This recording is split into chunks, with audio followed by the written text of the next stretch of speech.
Welcome to this edition of Correspondence, the show that brings you the very best of France 24's reports from around the world. This week, I am in a cave behind the great waterfall here in the Bois de Boulogne, right next to Paris. Now, this place is completely artificial. It was built in 1856 with rocks that were brought back from the Fontainebleau forest, some 60 kilometers from here. Napoleon III used to enjoy walks here.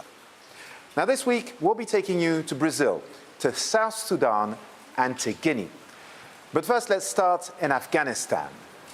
US troops are slowly pulling out of the country, and so are most NGOs and international organizations.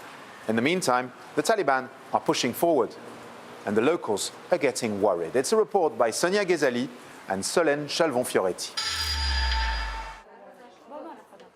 This maternity clinic in the heart of Kabul is always full. It is run by a woman, Dr. Shifajo. I'm sorry, your baby is dead. You must not get pregnant within the next 6 months. This gynecologist is deeply concerned. The women's health sector is already suffering because of drop in international fundings. And lack of security, I think nobody is interested to come or to donate us. Donors want to empower the woman, and also they want to work a lot on the women's health. While Taliban, I think they, for sure, they do not care about the woman. The Taliban are gaining ground every day. Some are already preparing for their return. Fatma Saifi is an executive in this consultancy firm that carries out studies for international organizations. It is like a family environment, and all the people are working very comfortable here. If the Taliban take power, they will not allow women to work alongside men. We are providing laptop and internet package, and until they can continue their job from home as well. At least we found a way to keep our staff safe. Anticipating the return of the Taliban, the French Institute of Afghanistan closed its doors and shattered the dreams of Samir, one of its former students. All of his teachers have taken refuge in France.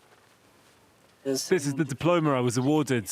I want to go to France, like my teachers. I want to finish my studies in France.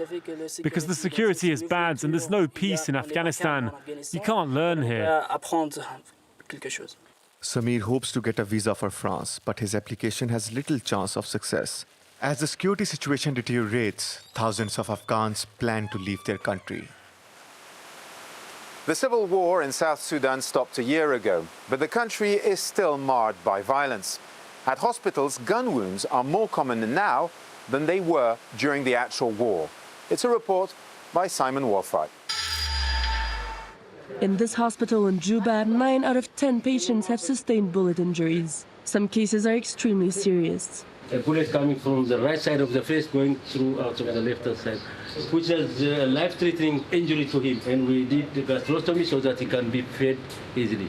We are happy with him now. He has managed to take by mouth. Dr. Asafa has been a surgeon for 5 years in South Sudan.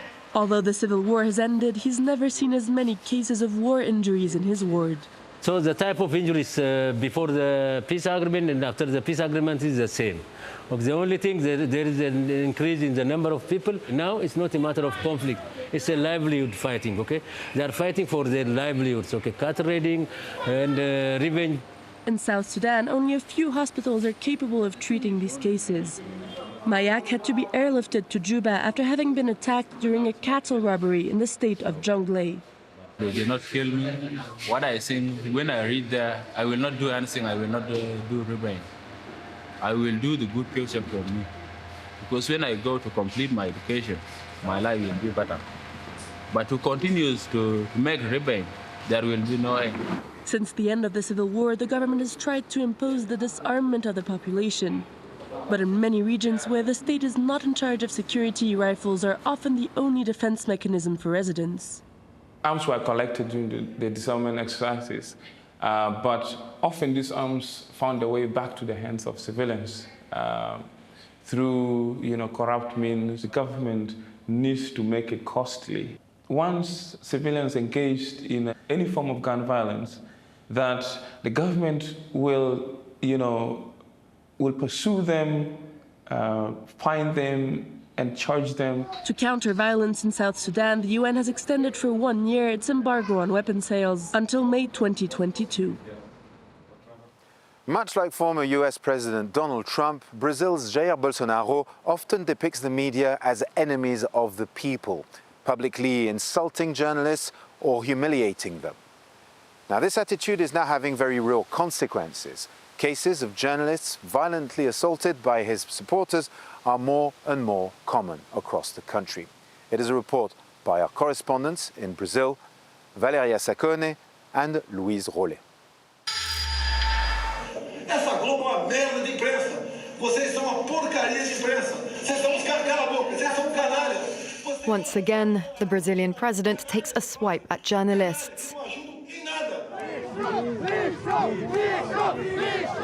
Attacks on members of the media in the street are also increasing, particularly by Jair Bolsonaro's supporters during his rallies.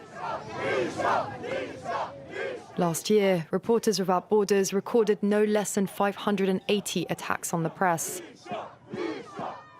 This journalist condemns the government's systematic attempts to discredit it. One of the consequences of this kind of permanent pressure is the self-censorship of news agencies or independent journalists. They think twice before publishing any information that could have physical or financial reprisals. Police intimidation of journalists has also increased. When the editor of the magazine The Intercept reported on an anti-drug policing operation in a Rio favela in May that left 27 people dead, the state's police responded by opening an investigation into him. Finding himself regularly threatened, Leandro de Mori had already been forced to hire bodyguards 2 years ago.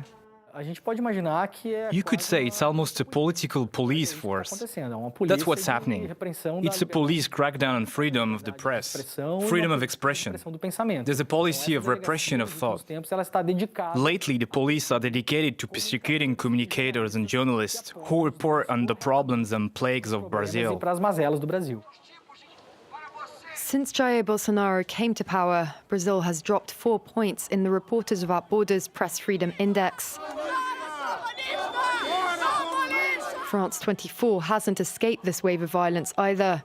Its team was assaulted during a pro-Bolsonaro demonstration in April 2020. Conakry, Guinea's capital, has long been an impossibly congested city. And things have just got a lot worse. On the 6th of May, the authorities decided to ban motorcycle taxis for safety reasons. Our reporters Sarah Sako and Malik Diakite decided to cross the city with their camera. This is their report. Taxi, Anvil. It's 7 a.m. at the Hamdalai crossroads in the suburbs of Conakry, and Jean-Baptiste is desperately trying to reach the city centre to get to work. Anvil, depuis plus de 30 minutes, je suis arrêté ici, mais pas pour emprunter un taxi. Je ne gagne pas. Ça vient bourrer et puis il y en a, ils n'arrivent même pas en ville. Donc ça devient pas un problème pour moi. C'est un calvaire. After 45 minutes, the civil servant finally finds a vehicle, but his ordeal is far from over. Je ne sais pas à quelle heure je vais arriver. D'habitude, quand je sortais, avec les embouteillages comme ça, je parvenais pas à prendre un taxi motard et puis pour m'amener rapidement. Mais voilà, nous sommes bloqués comme ça. C'est difficile. C'est très difficile. In Conakry, motorcycle taxis are often the only alternative to get around the monstrous traffic jams. But since the beginning of May, they've been barred from entering the city centre, which houses ministries and businesses. Samuel has to drop off his clients here or risk having his motorcycle confiscated by the police. On nous a interdit de franchir le pont. Bon, je ne sais pas pourquoi cette décision. Sinon, ça ne nous arrange pas, étant étudiant diplômé sans emploi. On est obligé de faire cette activité pour subvenir à nos besoins. According to the authorities, there was an urgent need to limit the traffic of motorcycle taxis. La plupart des grands accidents qu'on a eus, accidents mortels, dans ces derniers temps, c'est les mototaxis. La plupart des jeunes aussi qui sont infirmes aujourd'hui, handicapés, à vie, c'est les mototaxis.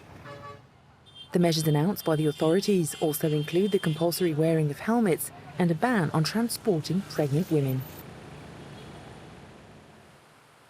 Well, that's it for this edition and this season of Correspondence. We'll be back in September with more of the channel's very best reports from around the world. I'd like to thank our camera women, Héloïse Mélan and Yena Lee, as well as our producer, Charlotte Prudhomme. Please do stay safe and stay tuned to France 24.